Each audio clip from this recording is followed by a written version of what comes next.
Let's just start with a common game. So then when we get to a game that isn't a common You mean like game, just a really kind of average? No, a common game amongst us, I mean. Yeah, common game, you know, checkers. like, backgammon. Yeah. Mario. Parcheesi. That's a common game. In the pejorative sense. Parcheesi with Mario. Marchisio. Ludo. Oh, that's his brother. Luigi. Yep, kill us. Marchisio. And Ludo. It's a him. It's a him. Marchisio. Ludo. Don't you remember me? The third Mario brother. Ludo. He's the really sort of hoity-toity. He's not. Don't you remember Ludo me? went to college. Don't you remember me? I am Ludo. I don't know.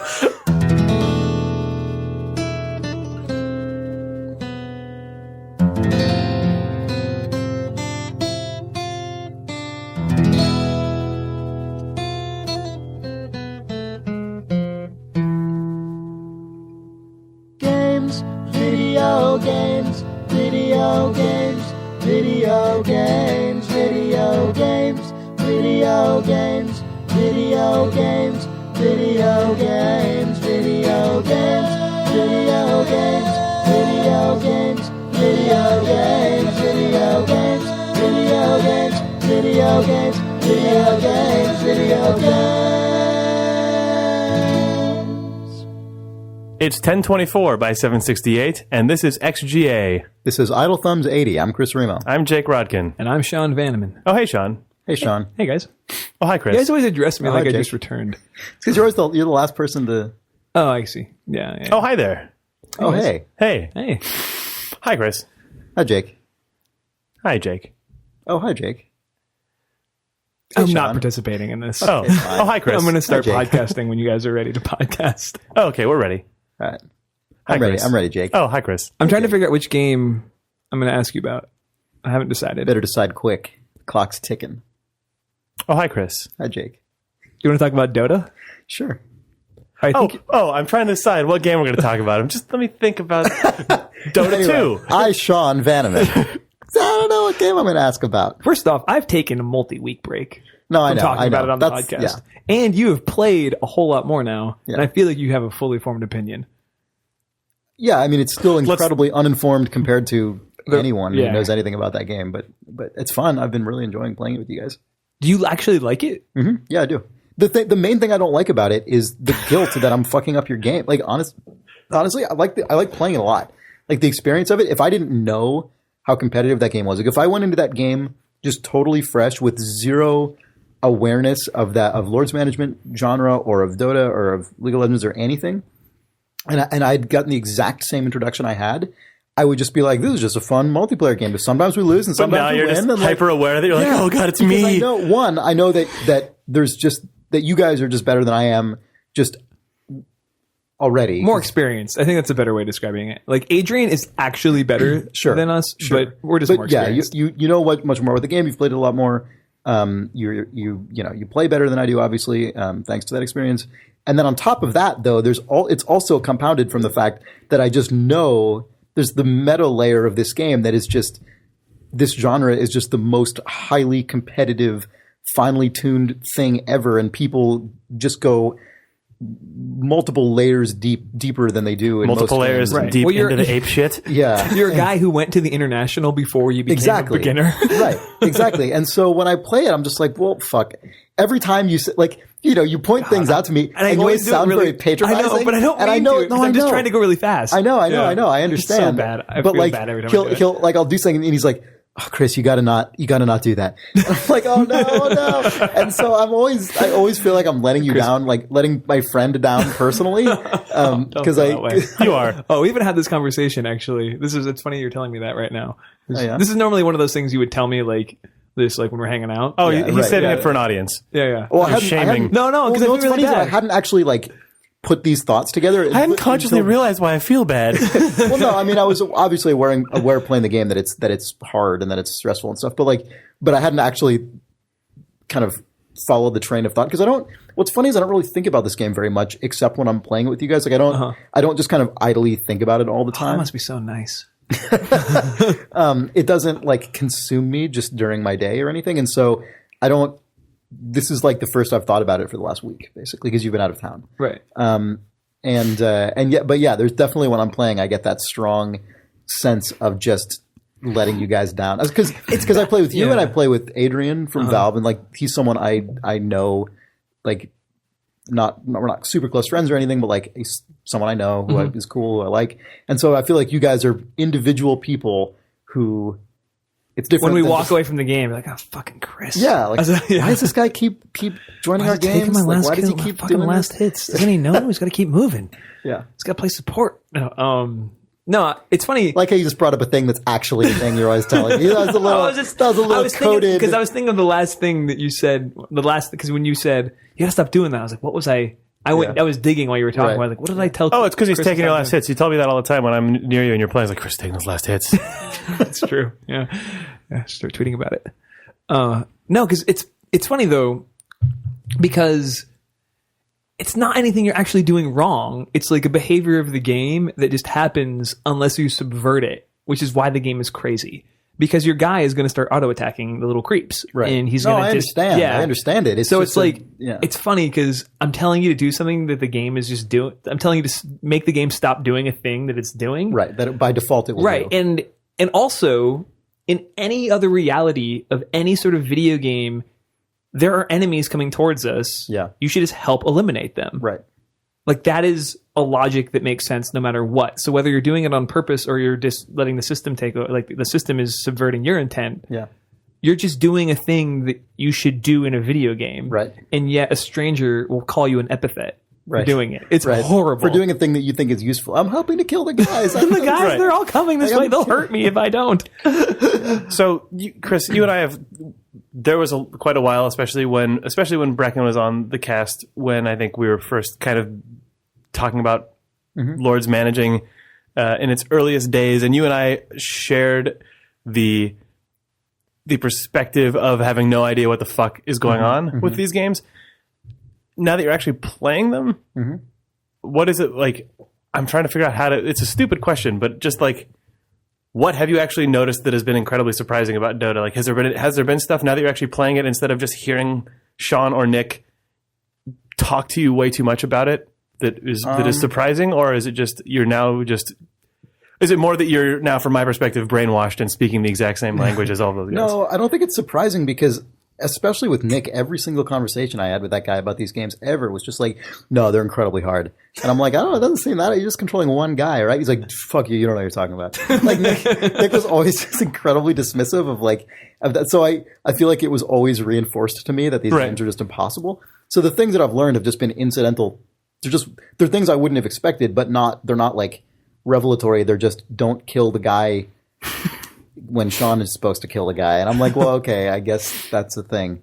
It's also weird because I'm playing, like, a support role is a really great thing to play when you come to the game because you're learning how to help people. So therefore, you're learning what other characters need to do to be successful. Right. So you're not just sort of thinking about your character. It's like, oh, that guy needs to do this. This guy needs to be here to be good, which is really, really great. And also you're learning that in an environment that is relatively...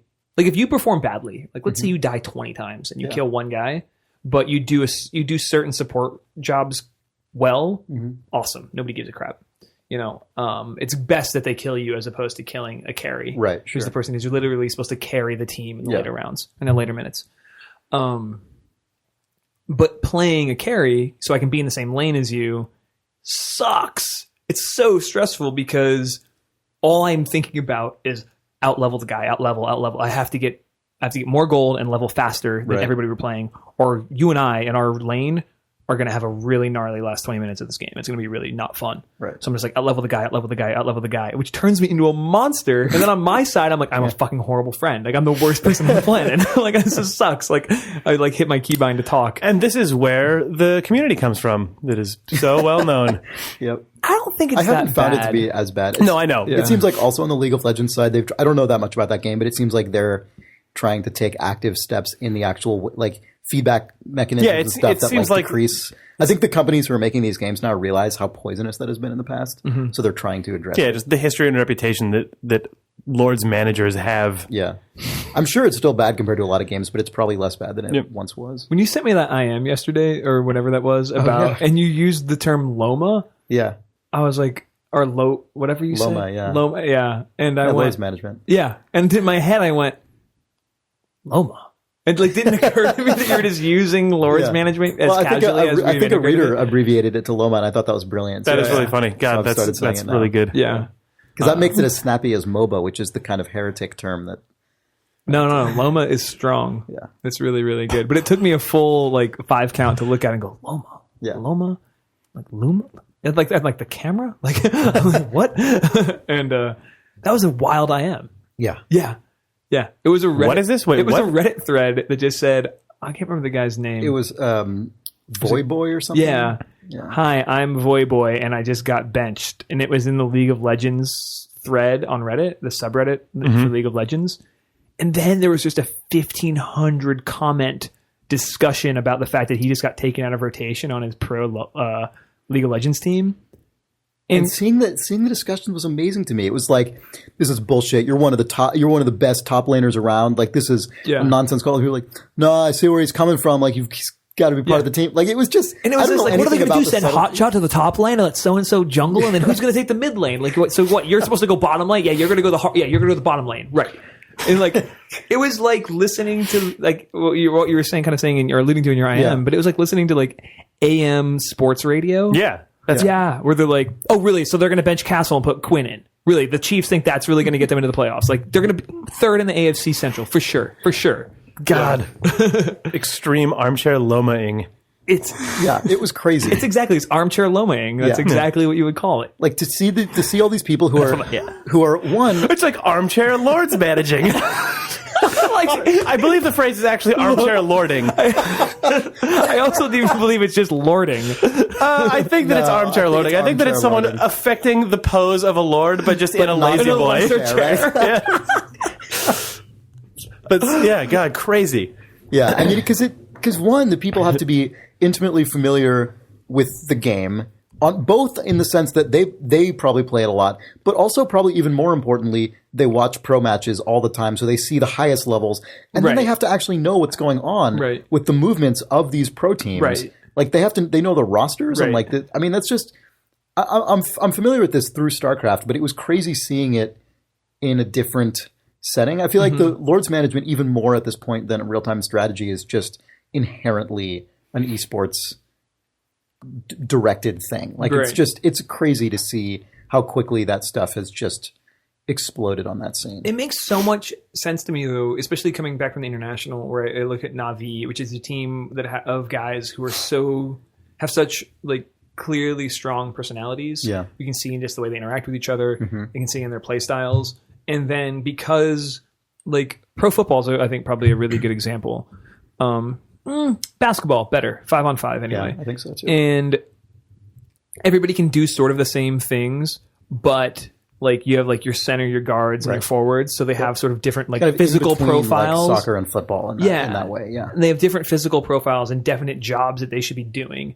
Like like your center is rarely going to be out shooting threes, for instance. The same way that your carry is not going to be doing X, Y, or Z, and all that stuff makes a lot of sense to me because they're things that are sort of, you can attach yourself to the strategies of the individual roles and the sort of the personalities associated with the individual roles.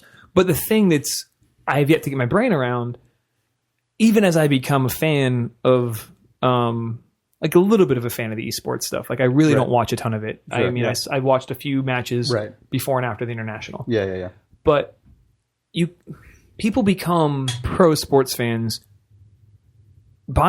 part of the reason people become pro sports fans is because they maybe played them casually, and now you get to a point where you can't really do it. You can't play them. You could never. It's such a rare ability to play at that level. Dedicate your life to that, right? And I guess maybe that's the answer right there. But the point is like we can go play the game, but I can't go play football. Like I can't. It's even if I was going to play in Golden Gate Park, I'd still have to get 21 other guys. Yeah, together. But you could play I know a guy who plays in a local rugby league, and you can do shit like that. Yeah, but even with pro football is a good example in the fact that there's just no way to do it. Like it's such not pro. no, even like casually, like just the equipment in the field and everything that you need is just so intense. Whereas that line is obviously not the same. You know, like if we said football's an unusual example though, right? Because people play tennis, people play soccer, basketball's a better basketball. Example. There are a lot of leagues, sports with professional leagues that people play casually easily. Football's a weird one. Yeah, but you're watching the esport on the same device you use to play the sport, whereas I can sit at home and watch basketball as part of my life habit, but then I have to actually like completely change it to go play it. Whereas it's weird to play, it's especially Dota, weird you just have to click on a different button. Yeah, with Dota too, it's the most insane because you're literally it's not even just a computer that you would watch through YouTube or Twitch. It's just within the Dota 2 robot inside of your computer. Right. So that is true from just a physical standpoint, right? But what's interesting about that is that even after I kind of got burned out of playing StarCraft 2, I still followed the pro scene for like an entire other year after that when I just did not even load up the clients. Oh yeah, I can tell you right now that if I don't play another Dota match after today, I'll definitely go to the International 2013 if I can go. Yeah. I'll do anything I can to go for sure. You'll kill. Even kill. Yeah. It was just such a great even though there's not that same physical barrier, I still think there is like a different frame of mind you're in. Oh no, totally. And that's the thing that's sort of fascinating to me. And I'm kind of exploring that's what makes it able to work as a spectator event. Exactly. You know, and I think I don't mean to say that they're like, this shouldn't be the case because of the digital properties of the sport or the game, but I'm still sort of exploring it within my own psyche, my attraction to both the esports side of Dota and actually just playing of it and how they're completely different. Yeah. And but to anybody who isn't familiar, like to any of my friends who don't play these games or really understand them, it just looks insane. Yeah. It just looks like what? Yeah. But it just makes you look like an obsessive almost. Right. Yeah. But I have to say, like, as someone I've never really followed professional sports, it's not that different for me watching a professional sports game. Like, I understand the rules of every. It is not different at all. As someone who has followed gaming stuff over the years, but has never been into sports, but this year for some reason I'm following the San Francisco Giants because they're in the World Series. But I didn't follow them in 2010. Yeah. Oh, that was a good year. I know. Yeah. The mentality is identical. It's fully identical, but one of them is culturally a sport, and one of them is a video game. Also, one of them requires physical prowess and whatever. but that part's irrelevant to you because you're not going to play it anyway. Sure, that's just that's I understand. the cultural divide. Yeah. Were you at the international match when I don't know who was playing? Maybe you were only there for Na'Vi. So maybe it was a guy from Na'Vi. I was only there for that as bounty hunter. A guy who can go invisible. I'm not even gonna know. Where the guy chased another guy basically from one side of the map all the way back to his well, killed him right before he got there, like chasing him the whole way, and then ran all the way out without dying, and just kind of knew in his brain exactly how much health he had, and how many hits he would take from every tower on the way there, and get out by the skin of his teeth. Watching that was the one moment that was like he's gonna go all the way. Like, well, yeah, just sort of like like when I watched Verlander against the Yankees, like whatever, a week ago, and I watched him throw his first pitch at like 96 miles an hour, and 111 pitches later throw a 101 mile an hour fastball. Just like a freakish sort of how does that happen in the world in which I occupy thing. Those two instances of just grabbing my head and shaking it, being like, oh my gosh, this is like, wow, I can't believe I'm watching this happen. Yeah. Very similar. Yeah. Even though I know they're completely different. Right. Yeah, they share the same space in your brain, though. But yeah, that's what I mean. Exactly, like the same. This is stuff that like Frank Lance, guys like that talk about all the time. Yeah, the same neurons fire. I should say, even though like logically I can break them down to like Verlander's a once in a generation talent sort of thing. Yeah. So now we've alienated 80% of our audience by talking about nothing but esports and sports. Sports E and otherwise. Yeah, we're gonna be done talking about that. Are you gonna play more though? Yeah. Whenever you guys are online, just if you see me on, just let me know. Yeah, you IM me, but I was on my way out of the airport. Yeah. But you're playing. You just got into more Dishonored. Yeah, I've been playing mainly still XCOM. I love XCOM so much. You're playing it when we got to the office. I was. I started having a good time watching a new game tonight, actually, and I can tell you why. But I can. With Cesar Chavez. Let me talk about XCOM first, because I have kind of a little encapsulated thing, and then we can get on Dishonored, which you guys have played, so you'll probably have stuff. But like, so with XCOM, it's funny. I decided to start a classic Ironman game, which is a good name for a difficulty level. And I just realized as I said it, classic Ironman. Classic Ironman. It's pretty, Iron Man. It's pretty good Iron Man. Swim 10 miles, bike 50 miles. Oh, I thought this was more along the lines of like Iron Man came over to my house. Oh, like classic Iron Man? Yeah. Oh, so like, I do this party. Fucking Iron Man shows up and like eats like some food that we're saving for tomorrow, and then he drinks all our tequila and he barfs. He vomits that food all over the floor. Just fucking classic Iron Man. Yeah, classic Iron Man.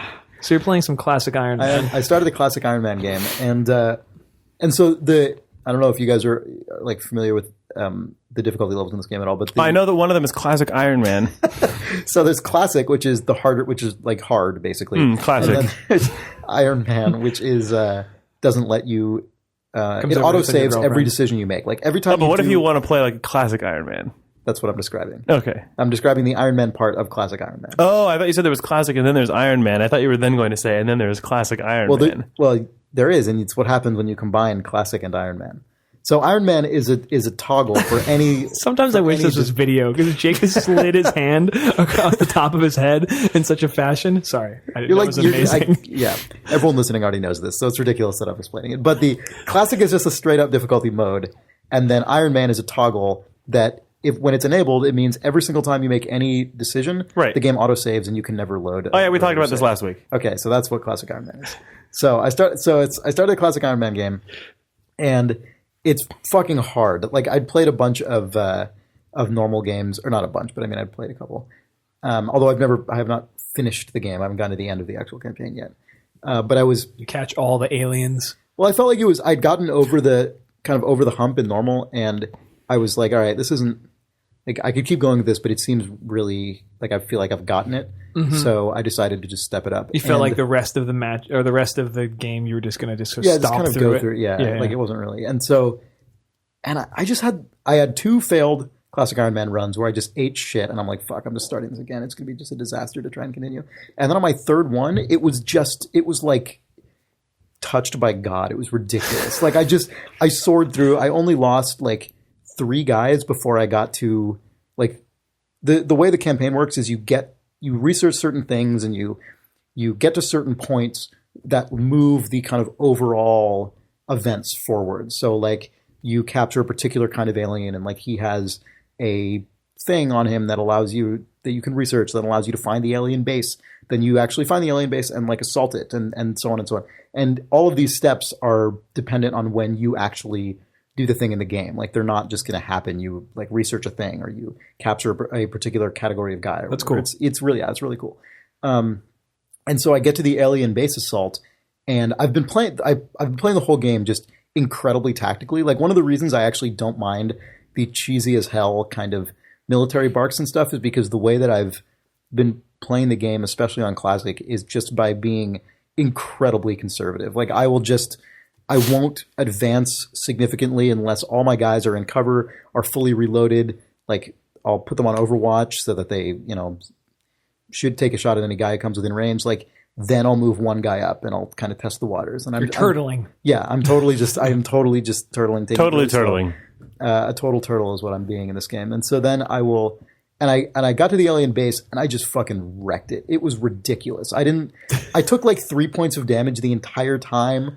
Like you guys haven't played this game, so you don't know. No, but I do have an image. I do have an image of you, Chris Remo. I do have an image of you, Chris Remo, wrecking an alien base and just walking out like smoking a cigar, stepping through alien guts. There's these fucking chrysalid guys, which are crazy bug aliens that turn corpses into zombies, and like they move incredibly far, and if they can get up in close combat range, they can basically take out a guy in a single hit. Like they're nuts. I didn't take a single hit from any of them. Like it was just the most. That one round, I wish I'd been frapsing or streaming the whole thing because it was probably the most perfectly executed strategic anything I've ever done in a video game. Like it was crazy. I couldn't even believe it. Like everything I just did. So at the end of it, you were smoking a cigar in real life, but then the camera panned out and you were sitting in a fucking throne. Right. Yeah. Like just exactly. Yeah. And so I'm like, Jesus Christ! Like I just took that base apart. Like, this was ridiculous. It was an amazing feeling. And then I go to the next mission and it's just like a routine like extraction with just regular aliens. I get fucking destroyed. I just my entire like That's when the ash falls out of your cigar, and then the cigar also falls. Yeah. I get to the. It was routine mission. Yeah, I've lost 2 out of my 6 guys. I get to the hostage. The hostage eats shit. I'm like, well, fuck. They're like, just get back to the extraction point. Just get out of there. Like, you fucked it up already. So I'm like, oh god, 3 more of my guys die. I have 1 guy make it back to the ship and get out of there, and they're just like, was it Cesar Chavez? We didn't see this coming. Yeah, was it Cesar? No, this was a different game. Oh, okay. So it was just a disaster. And so then the next mission, I have to load 6 like fresh recruits in there because my Here's the idea, especially like, you like pacing in front of them on their going off this mission. Like, look, I know things look bad. Look, they're all whispering to themselves, "Man, everyone thought he was gold after that base mission. Exactly. Yeah. But look what happened to him. Took the alien base. God, it all went to his head. Oh my gosh. Chris's hair has just gone gray. It's just so I go into this next one and like I have a couple sergeants and like a couple corporals, all really low level compared to my fucking dream team that just got wiped out. And I have one guy who like my one remaining veteran, but he's in or like super high level veteran, but he's that guy's fully shocked. So he's training. worthless. He's in like the psychic academy, and I'm like, oh fuck, I'll just leave him there for now. So so I go into this. By psychic academy, you really mean like PTSD hospital? No, you can like research psychic abilities. That's an XCOM thing. You probably needed them after watching all his buddies die. Yeah, no shit. On his routine mission. And so I go into this next thing with my 6 with green crew, relatively green guys. None of them are like straight up rookies, but they're all pretty low level because I haven't been properly cycling them in and out. I usually cycle my veterans and my rookies in and out, but then when I got to the base mission, I'd never done a base assault yet, so I'm like, all right, I better bring in the big guns for this. Right, you said in the dream. But then you brought them into the next mission. I know. That was your mistake. I know, because I'm like, these guys are rad. Like, time to just mop this next shit up. Oh god. It was like if after killing Osama bin Laden, Barack was like, "Hey, would you guys mind just swing by Libya? It's a northern. This is gonna be 2 minutes in and out. Just something we got to take care of. Oh God." All right. The good news is we got bin Laden. Let's just all percolate on that for a while. That's anyway. So I go to my next mission, which it seems like a fairly routine thing, and I get to this like large structure. You often, there's a lot of interior exterior stuff, and when you kind of spot an alien, they get this like free extra movement turn before anything happens, which I like for various reasons. Like it anyway. So I was actually no talk about that because I played this the demo and stuff like that. So and I thought that was different than the original XCOM. In the original XCOM, guys can be firing at you from totally off, like just from the fog of war. Right. Basically. Yeah, I saw that in the stream. But in this one, the way it works is you kind of trigger their. Like when you get within a certain range of them, you kind of trigger their appearance. So it's a little the less... implication is if you're not aware of them, they're not aware of you to a sort of. I mean, I'm not actually sure how the AI works under the scene, but they won't act on any. If they are aware of you, they won't. How do you perceive that as like thematic? I don't. It makes them a little more animalistic in this one. A little less kind of. Especially if right when you see them, they get a move out of turn too, where it's just they sort of get the like gotcha move. Yeah. But different aliens also have different behaviors. Like the chrysalids will always come at you. They won't try to find cover. Where like the different aliens work different ways. Whereas the mutons will generally try and get cover. It's different AI behaviors. But anyway, so I uncover this. And when you open a door, you then get like full vision of what you can see from in the interior, and that often will trigger a guy who might have only been 2 feet away, but you couldn't see each other because there was a closed door. In the way. Course. So I open this up, and there's like 6. Sectoid commanders in there, which are these psychic guys who mind control your own guys. And there's just it's like a fucking beehive, like when you did you close the door again immediately afterwards for comedy timing purposes? I know. No. Just don't look in there. Don't look in there.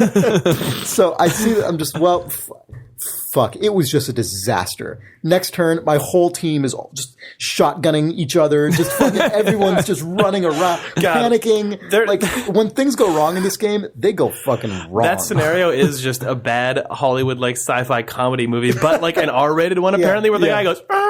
and opens the door, and there's just 6 guys there. Then it just immediate jump cut. To Oh boy. Yeah. Anyway, that's and horrible. so that was my second wipe of the day, and I was just drained. This was like because it was on Saturday morning. I think I came in on Saturday morning to play, and that was when I did the just golden base assault, and I'm like, oh my god, I'm a lord of this game. So I closed it. I just quit the game. I'm like, this is crazy. So I just quit the game, and that's when I loaded up Dishonored, and I'm like, that was when I actually really sat down and played a bunch of Dishonored. And then the next day, I'm just like, oh, I'm going to continue that game, see what happens. Oh, well, that's done now. So I just quit. Now that game is just retired, and I started the new one on normal Iron Man. Oh, okay. Because I feel like I need to play through an entire arc of the campaign so I can see basically what the game all has in store, and then I'll take another stab at Iron Man. Classic Iron Man. Yeah. So that's who you have now with Cesar Chavez in your crew. Now Cesar Chavez is in my crew, yes. It randomly rolled Cesar Chavez. Yes, yep. So XCOM is so good, though. It's really, really good. Yeah. It's funny because you were saying, like, I have no idea how well this game is doing. I really have no idea. But so we work with a guy, Tully, who I don't really picture as a guy who's going to go out and dig and find games. And I walked by his desk tonight on the way out, and he was playing XCOM. There's a lot of people at Double Fine playing it. Yeah, and I was like, how is this? Oh, it's great. I love it. This is great. Yeah. Great. And I think it's just bought it on Steam. And I mean, I kind of, it's funny because he played FTL and really liked it. You know, and he made that comparison to me really quickly. Like, oh, yeah, I really liked FTL. Yeah. But FTL is also like $10 or $15, so you don't feel like. But like XCOM's a $60, $50 game. You're buying, so it's a bigger. You know, I could have never imagined him spending $50 because he liked FTL to play another strategy game. Right. But I think it's hitting. I mean, it feels. I mean, obviously it's doing critically well, but when guy, it's just one of those like kind of bellwether guys. You know what I mean? Where it's like, oh, if this guy's finding this game and playing this game, people are. It's funny because you, Chris, were saying XCOM doesn't feel like it belongs in 2012, which is accurate, except in the modern state of PC gaming. I feel like XCOM is more at home than it's been in decades. That's true, except that what's so crazy about it to me though is that it's a $50, $60 game. Right. The price point is the weird thing, but just the aesthetic and the mechanics feel very much where a good chunk of PC gaming is right now. There's something in the air right now. You're right that does fit. Something in the air is Steam. Wow. Kill yourself. Leave. I had a whole other thing to say, but then you just... you may remember that squeaky door from the Idle Thumbs Ruination Cast. Oh, yeah. From Idle Thumbs 35, the squeaky door. You're here? Oh, you're back. Oh, sorry. In the fiction, you were gone. I'm gone. Okay. Jake's not here. Yeah, XCOM is cool. Do you want to take a break and come back? Oh, hey guys, what'd I miss? We're going to come back and talk about Dishonored. Yeah, you got back just in time for the break. Oh, cool. See you guys. Bye. Video game! Yeah, car Marty. There's a guy sitting behind me on the airplane last night that looked exactly like Bobby Kotick. Oh, yeah? Was it Bobby Kotick? There's no way Bobby Kotick was riding coach on JetBlue. Yeah. That guy, if he's not his own plane, he's at least in his own cabin. Yeah. Fucking Kotick. It looked freakishly like Bobby Kotick. Maybe he's related. The less successful Kotick. Yeah. Well, the thing is, I was flying into Oakland. Ludo Kotick. So then I was like, the thing that was really shitty is I was flying into Oakland, and I was like, holy fuck, it's the owner of the Oakland A's. And then I was like, wait a second, why would the owner of the Oakland A's be flying coach on JetBlue? Wait, you don't know what the owner of the Oakland A's looks like. Bobby Kotick played that guy in that movie. Oh my god, I'm sitting in front of Bobby Kotick. Wait a second, why would Bobby Kotick be flying coach on JetBlue? And then I got off the airplane. I'm imagining that as if it were filmed with overdubbed internal monologue, with just camera. Right. Shit, or is just Sean sort of looking slightly sweating as that guy gets his ginger ale from the stewardess? Yeah, right. And then sort of fumbles to open a peanut and spills. And you're like, okay, that's not Bobby Kotick. As if it were in The Bourne Identity or something. Right. And you're puzzling this little important thing. Except the camera angle's turning by a sharp 15 degrees every time. Exactly, yeah. Wait a second. You're making the successive connections, except you just end up with zero additional information and nothing. The 60 seconds clock is clearly on the soundtrack in the background. It's like, it's not the owner of the Oakland A's. It's the guy from Moneyball. That was Bobby Kotick. Good. It's freakish. Sounds pretty free. Yeah, if that had ended with you just leaping out of your seat and punching him in the face through the door, and then the two of you just go spinning out of the plane holding each other with only one shoot. Fuck you for ruining Guitar Hero! Skateboard peripheral! You shitting me? I run a baseball team. I don't understand. I don't do either of those things. I just look like the guy who plays the guy. I traded Marco Scutero! But then he's just right at the end, I am Bobby Kotick, and pulls the chute and just leaves you to fall. It's like, what was that? I said Guitar Hero 4, are you ready? I just got out. What?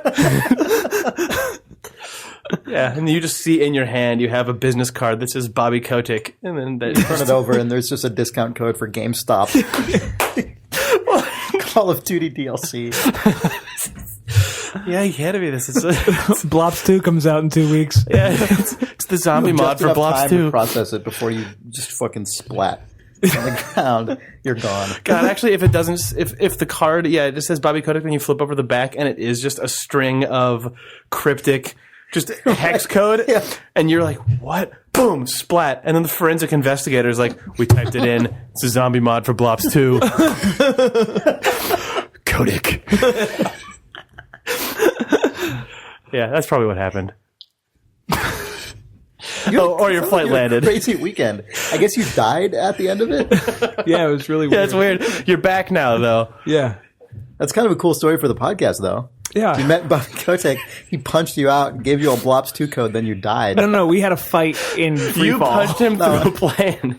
Yeah, I punched him out of an emergency exit of an airplane. It turns out he was wearing the chute after all. He was wearing a chute the entire time. He's actually not as rotund as you think he is. He just is always wearing a parachute. For quick escapes. Because him popping the parachute is being an ad for Blops 2. It says play World of Warcraft free. It's got that shitty dancing goblin. Like a lenticulated goblin. We have to do an actual episode now. This is terrible. Video games. I don't really like this book either. But You don't? No. Oh, really? Yeah. Oh, I like it. I don't really give a shit about it. But It's not my favorite Shaven, but can't wait to talk about it in a week. Wow, the opinions of those are going to be all different than I assumed. This is going to be interesting. And that was a little taste of the Idle Book Club, brought to you on the Idle Thumbs Podcast Network. Check us out at theidlebookclub.com.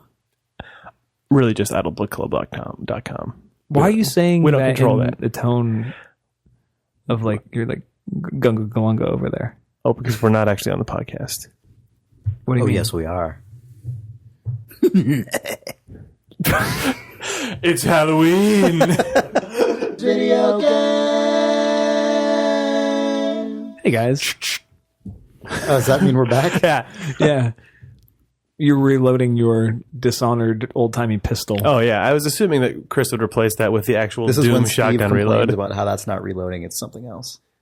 Oh, yeah. I remember Jake did that one. Oh, it's not reloading. Yeah, that noise is not reloading. It is chambering a new round in your shotgun. Yeah. To reload, you have to put bullets or shells into it. Next thing you know, you're going to be messing up a mag versus a clip. Really? Yeah. I don't even know what the difference is. But now we'll get 8 reader mails about it. Excuse me. Yeah. I don't know anything about guns. Oh. Except everything you've learned in that sweet video game. Dishonored. Do you ever use the gun in Dishonored? No. No. Well, I killed some rats with a gun. Because I always have just more bullets that I never ever use it. Yeah. So like I went down under, down to an underground location because I heard someone being like, "Oh, there's rats here." So I went down. It's exactly what it sounded like. Weird bark. So I went down under. Oh, there's rats here. No, they're on my so legs. scary. It's Halloween. It's the weird time content showed up early. Oh, there's timed content for Halloween, and there's a bug where it comes out a week early. Weird, where all the characters say, "It's Halloween." Oh, there's rats here. Oh, it's Halloween. Yeah, Arcane is kind of a weird studio. Yeah, Dishonored's got all these crazy systems you wouldn't even predict. It's really super. Yeah. It's a fictional world, but they've got Halloween. It's probably called some nonsense thing. In there. That's just Halloween. Well, in this, you know that it's not our world and our time because they celebrate Halloween on October 23rd. It's a fictional world, not unlike our own, but there's some differences here and there that clever players might spot. Major holidays are a week off. Sometimes 2 weeks. Ooh.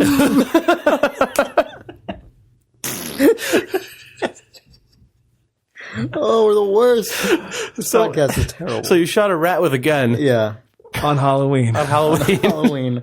On Dishonored Halloween. That's what it's just called, Dishonored Halloween. That's the name of the ancient rite that takes place on October 23rd. Oh, it's from Dishonored Hallows Eve is what the... yes. Yeah, it got modernized at some point. Yeah. Anyway, so no, I that was literally the first time I'd fired the gun the entire time. Me neither. I've never used it. Yeah. Yeah, not once. Oh, I shot a guy. And I was surprised to learn that it felt like a shotgun. I thought it was going to be like a pistol, but it was like a big blast. Yeah. Like a handgun. Yeah. Really? Yeah. Wait, no, I was being really agreeable. Like, yeah, I was surprised. Like, wait, hold on, what? It's like maybe that's just because I was firing it so point blank, but it felt like it feels like in a video game, where there's a big spread. I don't know. I haven't fired it since then, so I'll go shoot something, I guess. Yeah, maybe a rat. So after all that XCOM stuff I was talking about, where I went through this crazy roller coaster of like triumph and despair with XCOM, I loaded up Dishonored, and I finally got into my like Dishonored groove, which I don't think I was really in last week, like which was probably evident from the conversation. Like it was really obviously really good, and I really really enjoyed the couple hours I played of it, but I was so... You were too ensorcelled. Yeah, exactly. I was so ensorcelled by XCOM that I just didn't really get into that like state where I just was really and that's this weekend I did. Oh, you're in that with Dishonored? Yeah, I mean it's not in the sense that I'm like every waking minute I'm thinking about it, but when I do play it, I'm like fully in it. That's exactly how I feel. I had a great run of like the third mission, which I ghosted, like I didn't even get detected the entire time. Oh, that's awesome. I didn't think, I like had no idea that was going to happen until I got to the end screen, and then I was amazed. I was kind of assuming it was going to be like when I played before, where I was like, oh, at least I didn't kill any guys, and then I ended up killing a guy that I didn't even realize. Yeah. But I just was in and out of there, and they didn't even see me. And the reason was because I upgraded. It was like what Steve said, basically. After Steve said that stuff about Blink and Blink possession, is off the I upgraded my Blink. I upgraded my possession. So those are my only upgraded skills, which are level 2, level 2 possession. You've been dumping stuff into them? Mm-hmm. Well, you can, I think as much it's a maximum as you can. level of 2, right? Oh, really? Okay. What was that? Or I think it goes to 3. Did they raise it later or something? All right. Well, in any case, I'm only far enough to have level 2. It costs more runes. Yeah. No, I know. Anyway, so, and you can get, like, it was kind of in the second half of that level that I started I felt like I was getting to that almost like transcendent level, which obviously I'm not relative to these. I'm sure what the skill ceiling of that game is, but like it's, you feel that way where you're like, yes, I am fully in the systems of this, and I understand it. And I just had these crazy moments where which also then created weird like internal images of what was happening, where you like, I was running across a roof, and then I was leaving the level, and so I was like, okay, well, fuck, I have to go through all these guards again. Oh wait, I have possession. I'll possess this rat. Like I jumped to a roof, I possessed a rat on the ground, I ran through a gate. I like, as the rat came out on the other side of the gate, I sped him across the thing, and then I like unpossessed out of the rat, and then blinked over a railing. And right as I did it, a guard was like, huh? And it wasn't, or like, it was like, wait, who's there? And so he didn't see me yet, but he heard something, or like, but he didn't get into alerted state. Yeah. Right, exactly. And I realized what that looked like to him was a man exploded out of a rat and then instantly disappeared. Right. Like, he's like, I smell burnt toast. Yeah. He's having a stroke. He's just like, what the huh? What? And he looks over as this like tiny animal just gibbs itself, and a man appears in the middle of the air, and then immediately gone. I guess I didn't. I'm pretty sure I saw nothing just now. I don't think anything happened. His brain immediately was paving over that event. Yeah. Just, just turn around and walk this way for a while. It gets awesome when you start to internalize the length of time you can keep a human possessed. So you're like, all right. My favorite moment was I don't know how far either of you guys have played, but there's this part where there's this big bridge and this huge tower built on top of the bridge. And like I got to the top of this huge structure and then I got an achievement for getting to the top, which I didn't even expect. But like there's, you know, there's like the Tesla coil things that zap you if you get too close. And there was this great moment where I was standing up on the second story of a building looking out into this whole scene, this bridge, this tower, this little Tesla thing. And I'm like planning out all my moves, right? Like, how am I going to tackle this little arena? And then a guy's like, hey, who's there? There's a trespasser. And I'm like, oh fuck. And I start to like run. I'm like, okay, I'm running around. And then I realize it's like a scripted event. It's some other guy like down on the ground level that they're just kicking the shit out of. And I'm like, oh my God. Like, it was really cool. Yeah. For being like an obviously scripted event, it was really effective. That's awesome. And then I immediately just possessed one of those guys, like one of the police guys, and then went over and just like nonchalantly removed the power source from the those gates, the Tesla coil thing, and then just kind of walked him over to a dumpster, came out of his back, choked him out, dropped him in the dumpster, and just walked through the thing while the police was beating up the guy. And I'm, this is amazing. That's really solid. Yeah, it was incredible. And then I just climbed straight to the top of the tower, like, which was also just a great feeling because there's a combination of the mantling, which is just part of the core movement system where you just can climb up things, and then using Blink to like jump that around. Stuff blows my mind how good that stuff is. Yeah, just the combined fluidity of those movement mechanics plus the Blink is just fantastic. It's freakishly good. It's one of those things where if you pitched it, this is the ambition we have for the game. Mm-hmm. And if you're not those guys with that heritage and that skill set and the sort of just the chutzpah to know that they can make a great game, everybody goes, good luck. Yeah. You know, with that. Or it's the kind of thing that you then put out in a like a bullshit Target render trailer, and everyone in the world is like, "This looks amazing," and then it comes out and it's just another game. Exactly. Kind of around the world. Because it's one of those things where as the system gets better, the level design has to support it. Yeah. The level design in this game is off the goddamn charts. I know, it's so good. It's incredible. It was the first game because we don't hardly do any level design.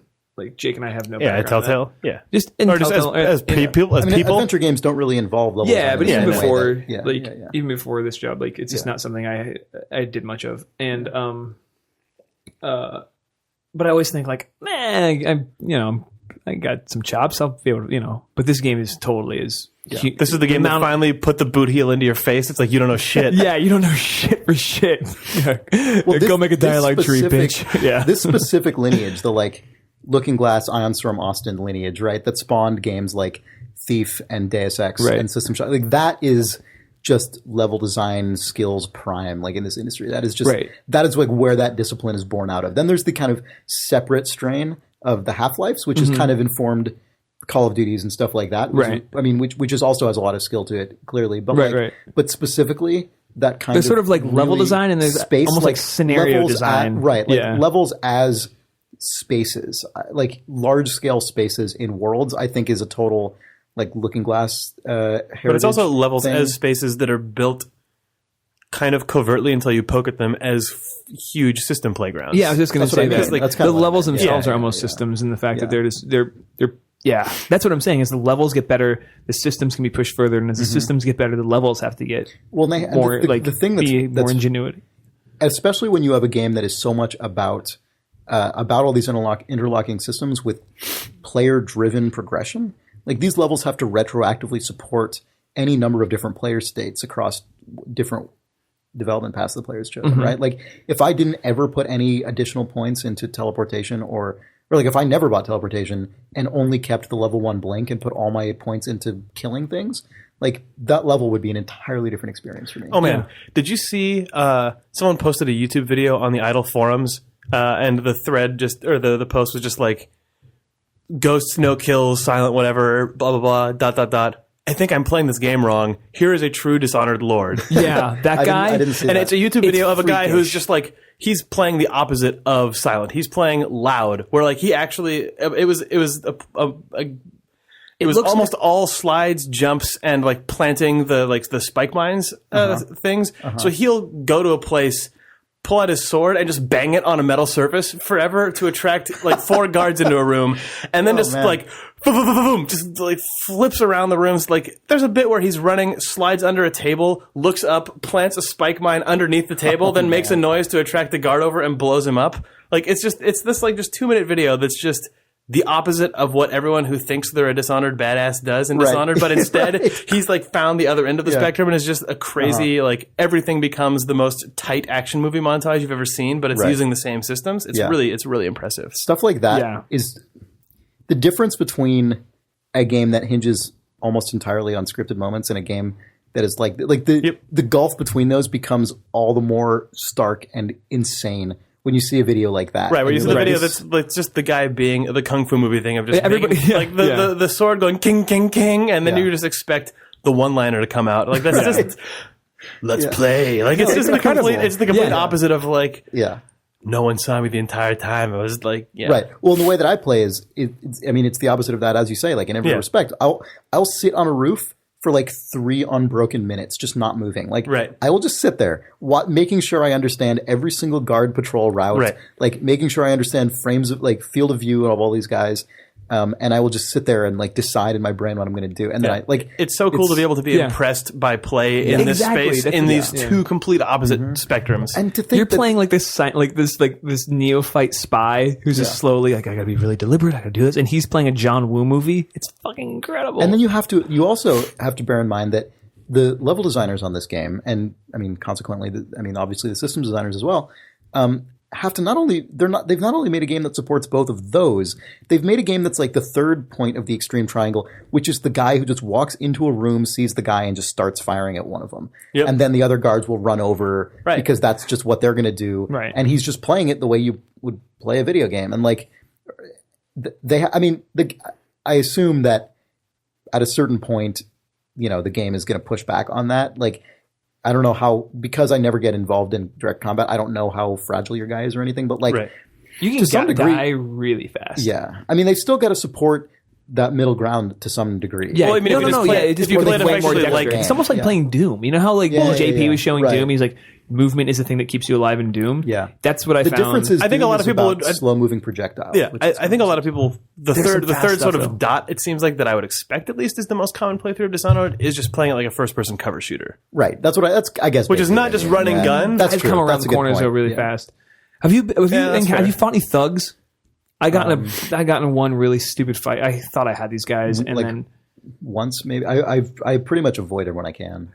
Well, they will just take a swig of moonshine and spit it in your face and light you on fire. Oh, really? The main time I've encountered thugs was when they were neutral or friendly, like when it was around an NPC who I'm supposed to meet with. Right. So like it's in that case, it's fine. I got into like a tussle with some thugs when I was trying to be sneaky, and it was just sort of like, hey, I don't want any trouble here, but like I have no way to express that. So I end up getting in this fight, and they are like they're really fast too. They're like grapplers, but they'll like right before they get to you, they'll take a swig of their flask and then blow it through flame and just set you on fire and kill you super fast. So that stuff surprised me. That level of like aggression especially that was like in the first level. That was definitely in the first level. That level of aggression that the NPCs were capable of, the certain ones, was surprising to me. I also like the way they introduce.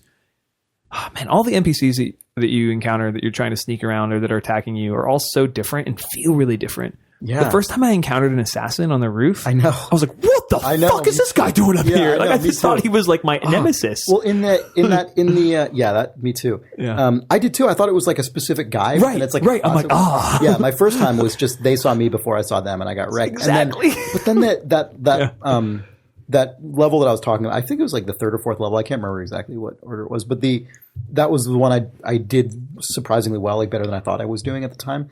And although obviously it probably took me like 2 hours to play the whole level. So I mean, I was playing it slowly, but it was the first time that I exhaustively like collected all of the bone charms and runes. Yeah, and I hadn't really been. Like I should. Yeah, I like did all the side quests. I really went out of my way to just like completely absorb this entire level, which is probably one of the reasons when I left, I was just like that because I knew it so well. Yeah, but then when I was on my way out, was climbing up this, I basically stay off the ground as much as possible. Like I've really learned to stick to roofs and balconies and stuff. And like Blink is so cool for that.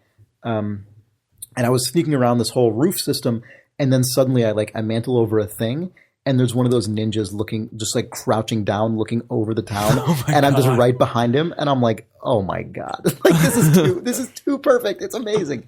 After my previous encounter with these guys, where they were basically doing the thing to me that I was just doing. Exactly, to this guy, that's my first interaction with him was that way. Like, as they were just standing there watching me until I got like within range, I'm just sitting here hanging out behind this guy. Hey guy. Even before I attacked him, just for the hell of it, I pickpocketed him and then I strangled him. Even though it didn't do it, it even made no difference. Like it was just the ability to do that was so exciting. What was the ninja carrying, Chris? Either gold or like one of those a picture of you flasks. Yeah, I don't know. Oh shit. So you like the game? Yeah, I really do. And I knew I would. I just hadn't yet gotten into the point where I was really like. I'm still completely not compelled by anything going on in it. Like just from like a. But you mean from like a fictional standpoint? Yeah, you were the just fiction. talking about how. Yeah. Oh no! The stuff that I am producing that's going on in it. Yeah. The pre-made stuff that should be going on in the game, I don't care about. No. That girl Elizabeth. No, is that her name? Yeah. Yeah. No, that's Bioshock Infinite. Bioshock Emily. Emily, I think. Yeah. Yeah. Yeah. No, I'm basically with you on that. I'm not like but I don't really mind. Like that game to me is just all about the. Yeah. I mean, I think I probably ask more of that stuff. Yeah. Just I don't know. It's like that, but that stuff is so much part of the how deep am I going to get into this? Because it's just I'm doing all these amazing things, but do they matter in a context in which I'm going to walk away thinking about? Yeah. Well, that's kind of what I was getting at. Like where I still don't find myself like compelled to just load it up. Like I'm not thinking about it all the time, but then when I do, I'm super into it. Like when I actually load it up and start playing. Whereas what's funny is that XCOM, where the fiction is just idiotic, the whole like entirely, I do find myself just like thinking about XCOM doesn't try to make its fiction awesome though. I mean, XCOM is just you're an elite set of futuristic commandos against 1950s space aliens. Like just deal with it. Also, despite the fact that most of it is just really kind of stock like that, there are occasional things that I find just more clever than I would expect that I really like. And I don't even know if they were intended this way. Like my favorite little fictional touch about XCOM is that your little like your like liaison commander guy who is your sort of advisor in the base who carries out your orders. He wears this like green knit pullover sweater with the XCOM like insignia sewn onto it. That is like just cracks me the fuck up. I feel like that is so. He's like this really kind of classic like. Close cropped hair, squared off guy, and the fact that he's wearing this like bright green woven sweater. I think it's just like Apollo 13 mission commander. It's just guy, great. Like I love it. Like it's perfect. Like it's like probably my favorite single visual detail about that entire game, which is ridiculous. But every time I see it, I'm like, good job. Someone did a good job modeling this guy. A concept artist was a clever guy. Yeah, exactly. Yeah, it's really good. That guy comes out from the dry cleaners with his 10 of those in plastic bags every week. And there's also something about XCOM that even though the like that's really funny to me. The like the whole side view base. The what?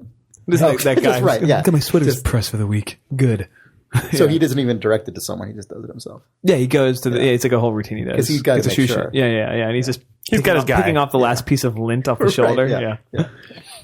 And it's got the whole like ant farm side view thing, and like this is a much lower impact, very low stakes version of this, but similar to kind of that feeling of Dishonored, where you kind of get into that state where you're just really engaging with all the systems in a really clean way. There's again the very low impact version of that in XCOM, which most of that game is turn based and like you have tons of time to deliberate, which I really like. It's one of the things I love about the game.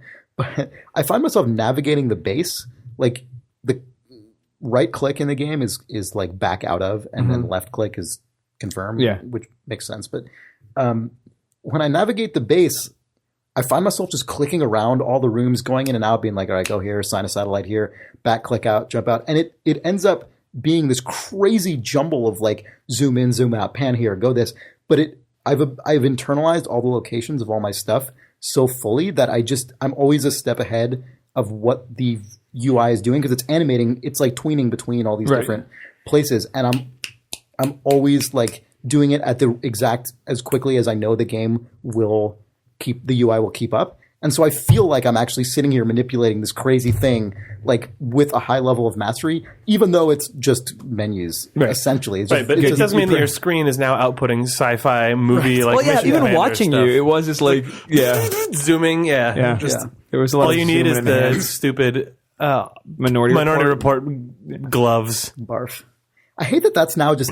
Have you guys noticed? Like every car commercial now acts as if those cars are designed by a guy in Minority Report. Like every time you see like at like fucking Honda, all of our safety ratings are 1 billion stars, and then it cuts to like this scientist guy in a white lab coat with like, usually with like Asian lady scientist with a clipboard next to him, and the main guy is like doing Minority Report, pushing things in the air, and like the lady's checking things off on a thing, and that's supposed to represent scientific safety. It sounds like that's science. just how all like scientists are now just portrayed that way in commercials. Yeah, like the same thing with like Intel. Like you see microchips, and it's some guy fucking punching shit into the air.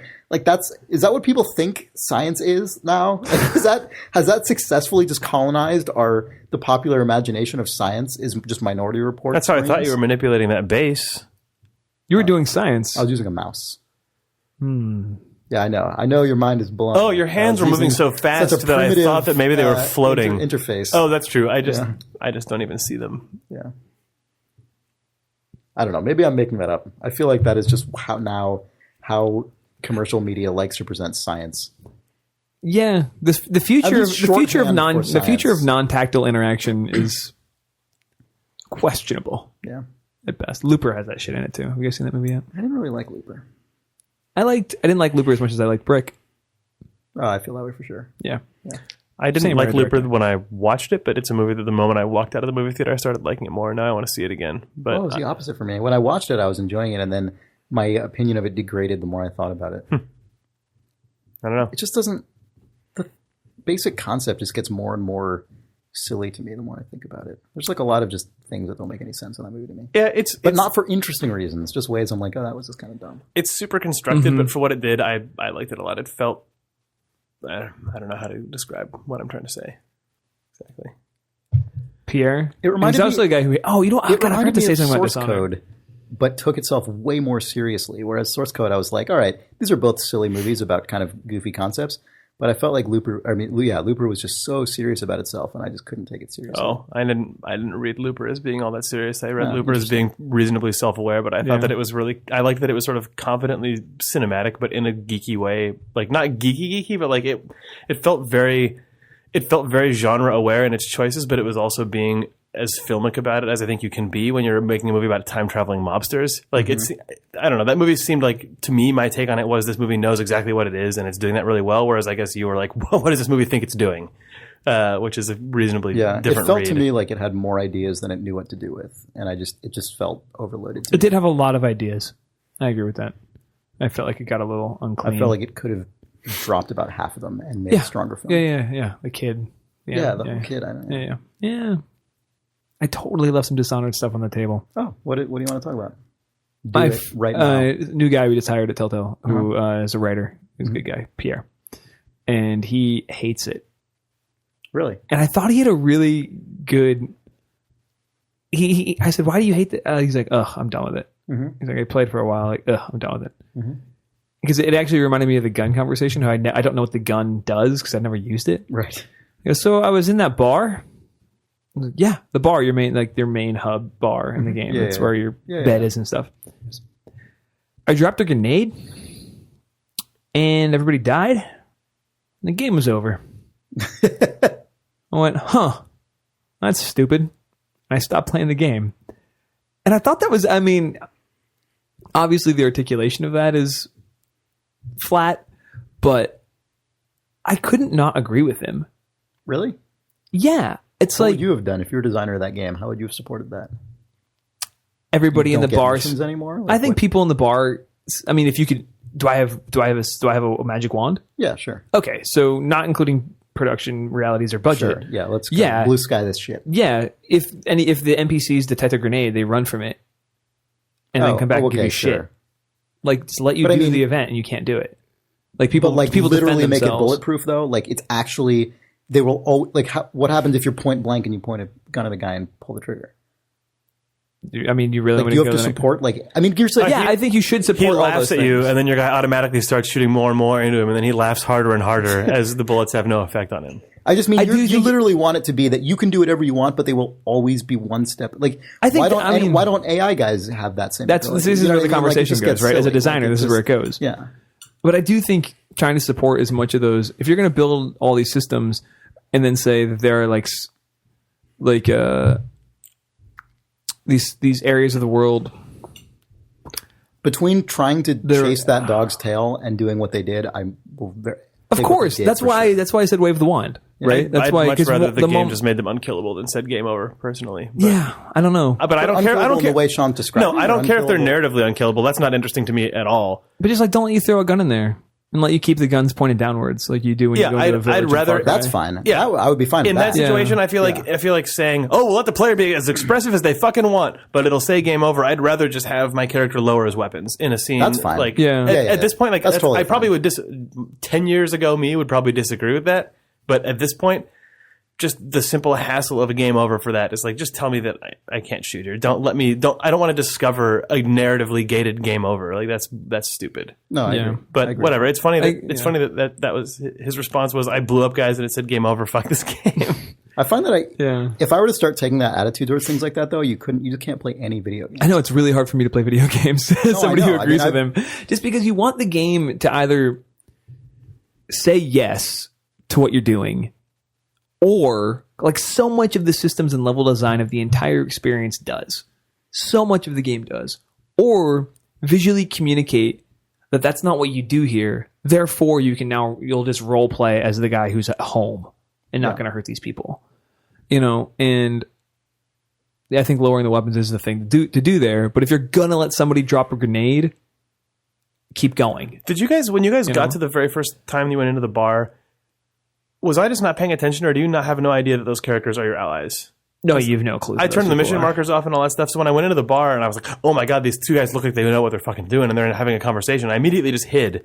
And I was like, when are they going to be done talking? Because they're just going to turn around and start shooting at me or call other guys in to fucking wreck me. They're going to choke that guy out. So I was like, okay, I got to find another interest, so maybe I can get a drop on these guys. God, they're just facing each other. So how do I even avoid line of sight? I can't get behind the and then I hit a trigger behind the fucking bar, and then it blipped me around to where the cutscene was, and I was like, oh God damn it. These are cutscene guys?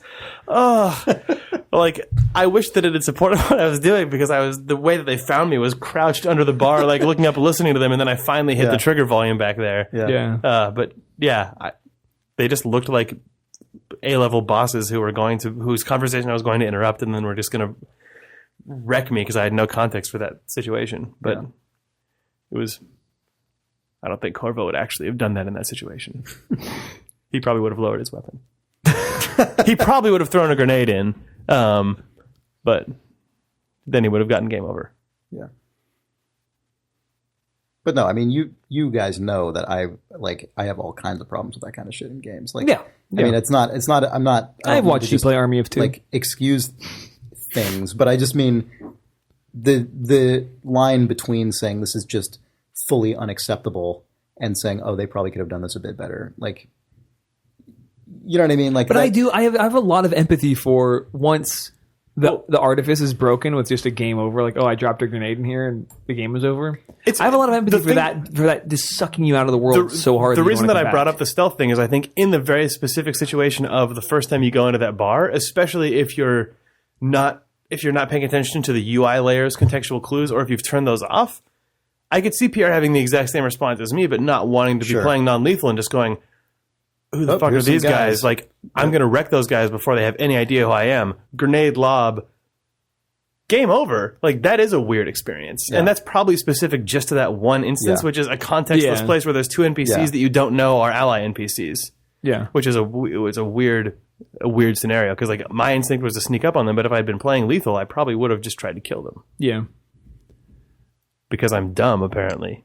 In my playthrough, Corvo also has amnesia, which is a trope that I add to many of my video game protagonists who I'm Trope role-playing. that you add? I just add as a player. Most of the times you don't need to add that. But that's just in there. Jake adds an additional recurring amnesia that occurs to things his character learns after his character is no longer afflicted with amnesia. That's actually, you killed Andrew Ryan and screamed, "Why am I here?" Jake's characters are serial amnesiacs. My characters, they're characters who are played for a few hours and then put on the shelf for 6 months and then played again. So then I like to roleplay that they have recurring amnesia. And they're out of shape. I'm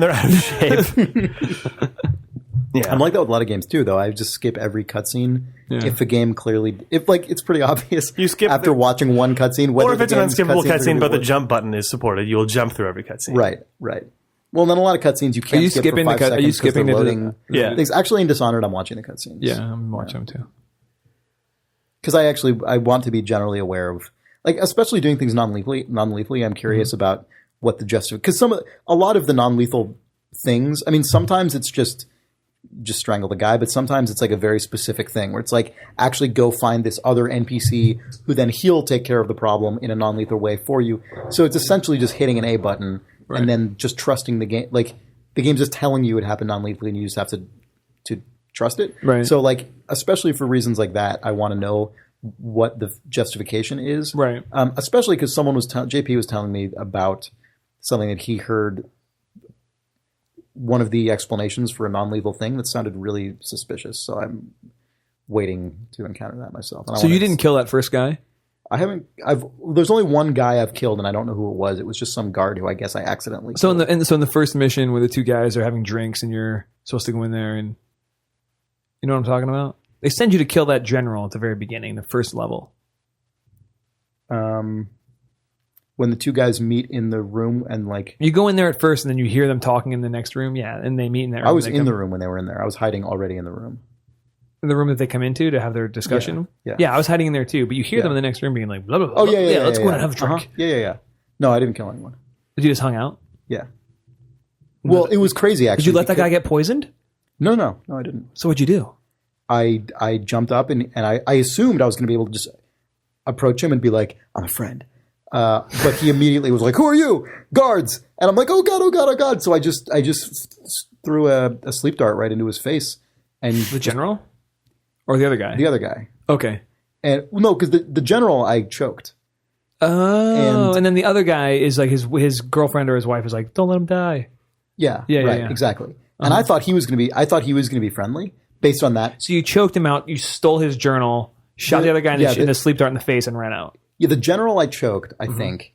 If I'm remembering this correctly, I choked the general. The other guy was like, "Who are you?" I'm like, "Oh God." I fired a sleep dart into his face. But by that point, he'd already called for the guard, so the entire level was aware of me. So I'm running around with this guy on my shoulder. It was ridiculous. Oh, so you carried him out and threw him in the dumpster. Oh, wait, no. You know what? That's not what... That guy just leaves.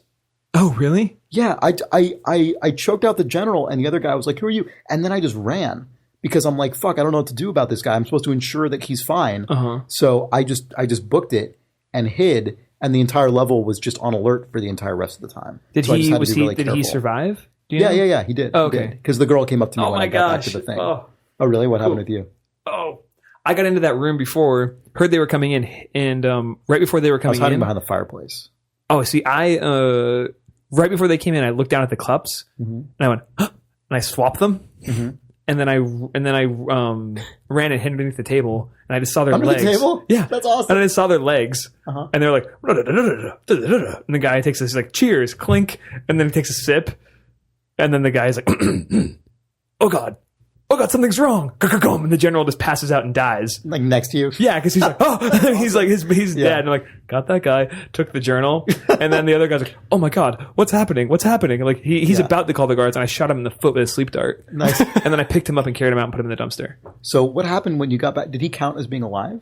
Who? The guard guy, the good guard. The guard that I shot in the foot? And, yeah. Oh, it did? Okay. Oh, yeah. Because you're supposed to take his body, if you incapacitate him, if you don't know what to do, just look at the mission and it says put him somewhere safe.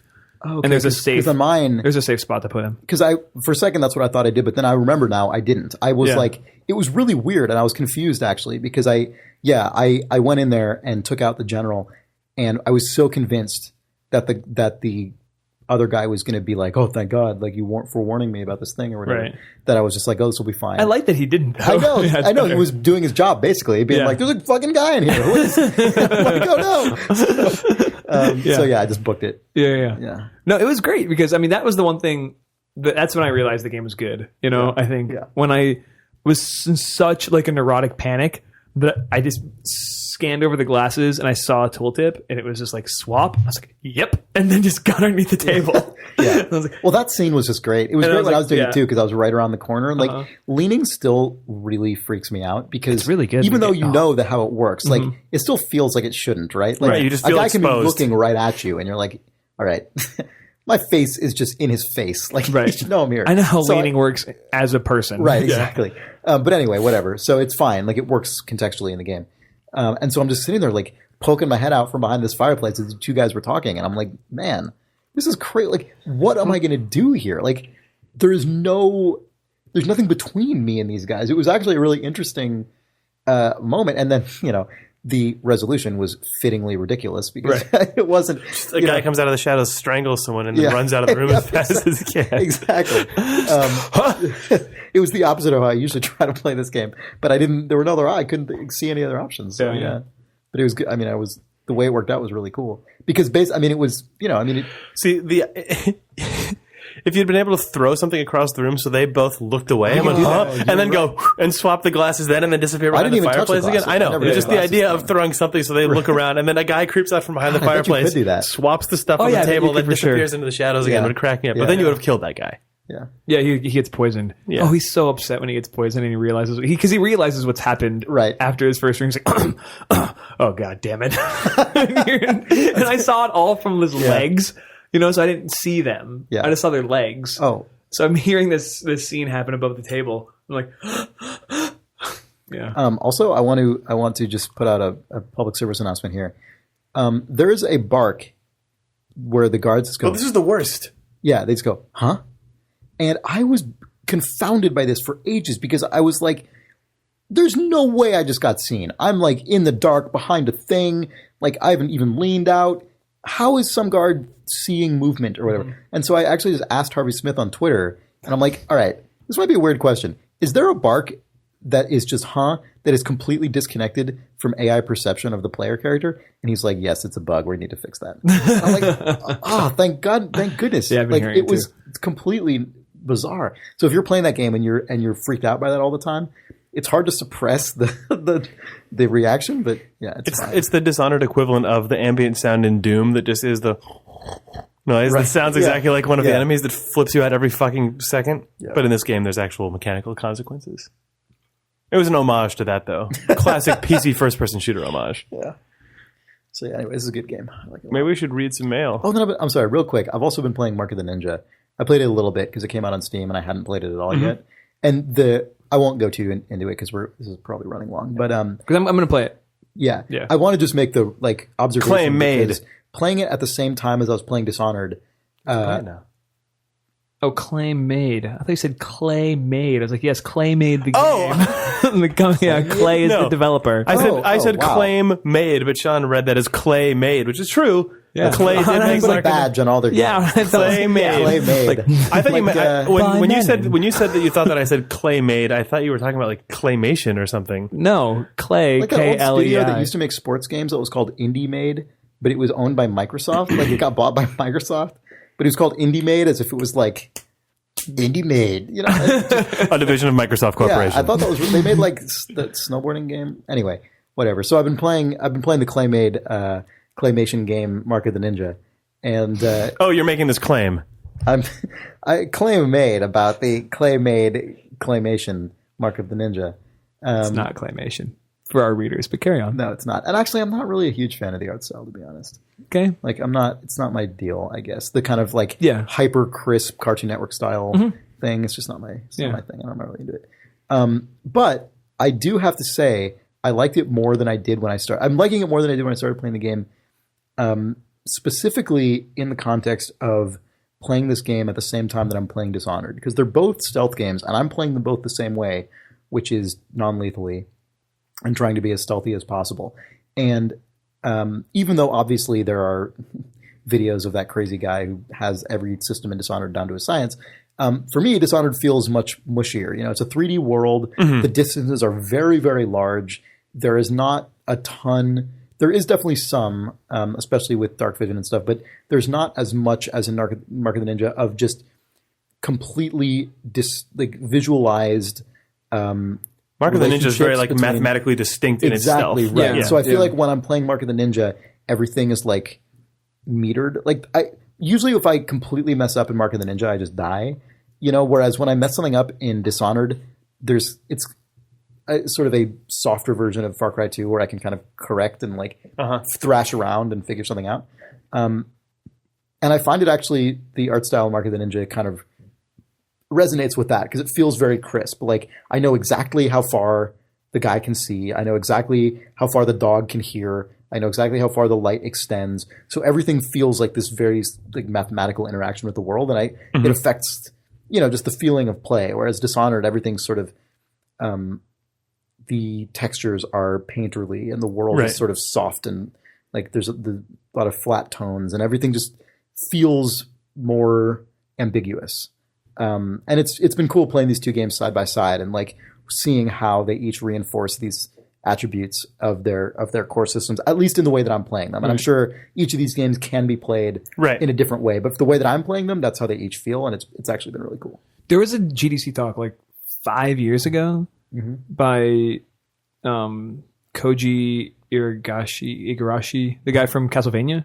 And it was exactly about this. It was about how 2D games are the purest, most mathematically pure sort of. My guy jumps 10 pixels. Exactly. That guy is this far away. I don't have to do any sort of perception math in my brain and sort of guesstimate how far away things are. So combat in a 2D game such as Castlevania is always going to be compelling no matter what, no matter how great 3D is. A 2D Castlevania game is always going to be of a certain quality and measure because of your ability to discern the things that you're talking about. And I thought it was just it must have been 6 years ago. I was living in LA at the time, and that was I think that was my second GDC talk ever that I'd ever been to. Right. And it was just tiny explosions going off in my brain to think about games so concretely like that. And if you can dig, I don't know where it would be, but it's a good talk. It's probably in the GDC vault. Yeah, it's worth digging up. It's really good. And I was very pleased that you delineated your like of the game based on those lines. Yeah, I think that's really, really sharp. It's sharp like Mark of the Ninja's stealth systems.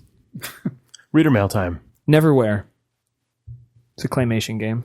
Neverhood. Sure, Neverhood. God damn it! Neverwhere is that Neil Gaiman. Neverhood or Clay Fighters. Neverhood. You guys want to do some reader mail? No. Only. It's about Neverhood. Jake was fired today, so that's fine. His opinion doesn't count. Owen McClintock writes, "Hey Thumbs, all the XCOM I've been playing, I still find it very hard to rename my random soldiers. I feel like I'm having a very awkward conversation with proud new recruit Lars Heinrich that his beloved family name is just not as funny to me as Boost Remo. Thanks guys, love the show, Owen." Yeah, I've really done a 180 on naming my guys. When I started this game, my first game had Sean Vanham and Jake Rodkin, Steve Gaynor, and Nick Brecken as my 4 starting guys, and they became total badasses over the course of my campaign. Then they got totally wiped in one mission, and I felt really bad. It actually really affected me. Oh, but then who died first? It was all the same mission, so I can't remember. But what you should do is you should start with a Chris Remo, a Jake Rodkin, and a Nick Brecken, and then when they die, don't use those names for 4 or 5 groups of recruits, and then have Chris Remo, Jake Rodkin, and Steve Gaynor. And then when those guys all die, wait a while again, and then host a Kickstarter campaign, and then bring in 3 guys named Chris Remo, Jake Rodkin, and Sean Vanneman. Good idea. And then do a book podcast.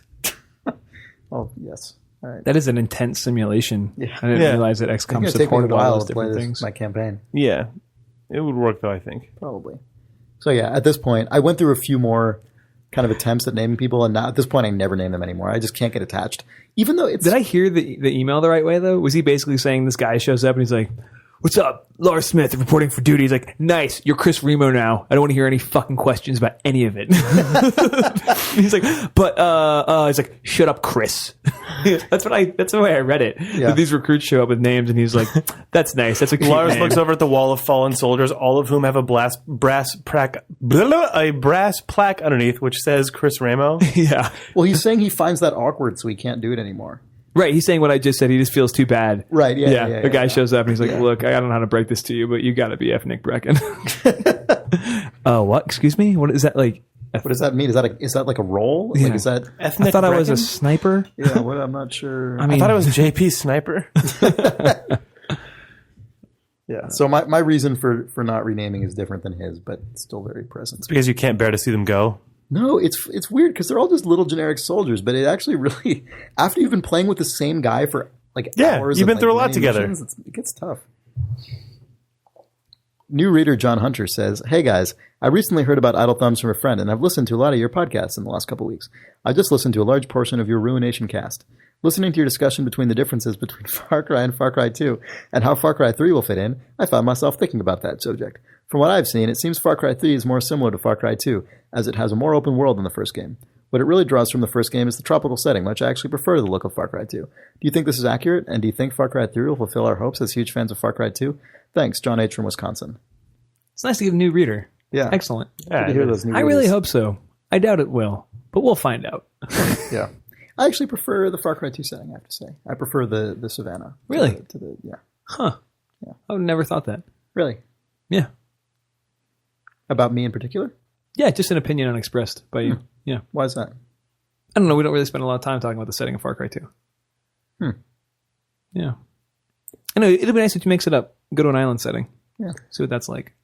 I like the look of Far Cry 2 and the general sort of setting intellectually, but I like all the islands and crap in Far Cry 1 more. It's just sort of a thing to fuck around with. I like the island in Crisis a lot. I love the island setting in that. I'm a Savannah guy.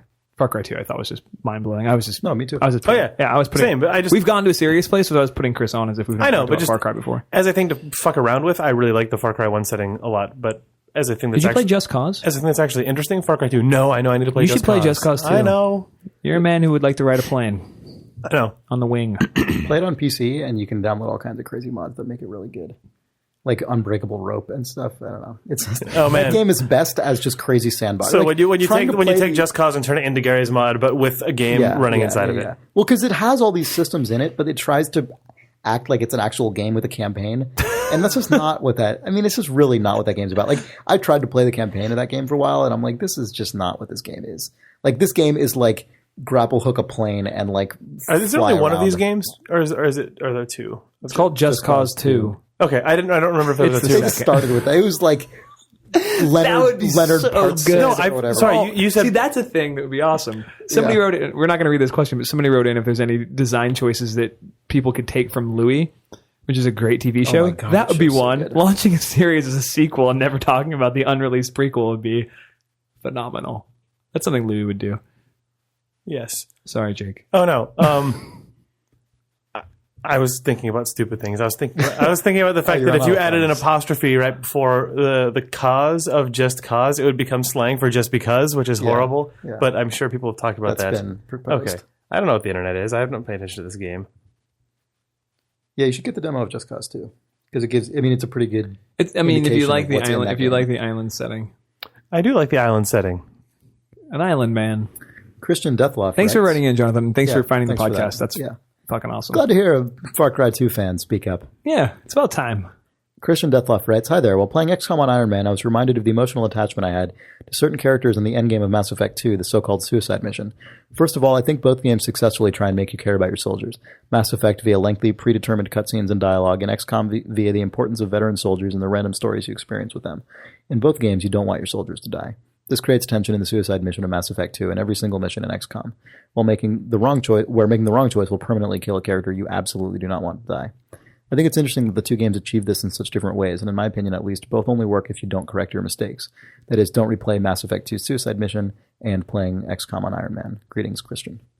Yeah, I think that's a really good point. It's a really good observation. And actually, I was not, on balance, I didn't like Mass Effect 2 as much as Mass Effect 1, and I didn't actually play Mass Effect 3, but I thought the thing I liked most about Mass Effect 2 by far was all of the crew specific missions and all the things they did to try and like build up that like group of people. I thought that stuff was really strong for the most part. It's funny when we were originally working on Walking Dead, we wanted way more of that stuff. Oh yeah, like super crew specific missions. Sometimes you'd have to choose 2 out of 3 of them. That sort of thing felt way more like a game, like much more like a game as opposed to sort of the like linear sort of keep moving forward, just keep playing the game. That's right. I forgot that we had like character specific side quests and stuff. Yeah.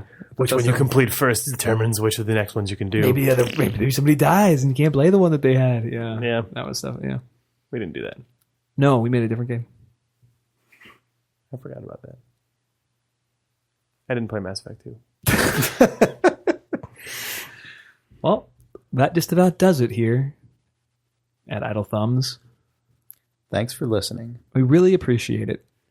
You guys sound like we're ending the podcast. And 80 and we're out. Visit us on the internet at idlethumbs.net/idlethumbs or on Twitter at idlethumbs. I check the Facebook page for the Idle Book Club obsessively. Oh, yeah? I check it 3 times a day. Is there anything on there? 92 likes. What can I find? Be the 93rd. What can I find on the Idle Book Club Facebook page? You can find a wonderful community of book readers who are going to read Telegraph Avenue for the upcoming episode, Telegraph Avenue. Telegraph Avenue, as featured in the Idle Book Club episode, Telegraph Avenue. By Michael Chabon. Yeah. No, that's by Idle Thumbs. Telegraph Avenue is by Michael Chabon. By... Telegraph Avenue is by the Idle Book Club. Right, understood. Sorry. Let's get this right. It's a long ending here. It's our plug segment.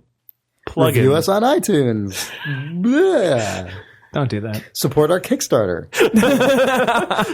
Video games. I got those Kickstarter underpants this week. Yeah, me too. All right, well, that's the end of the episode.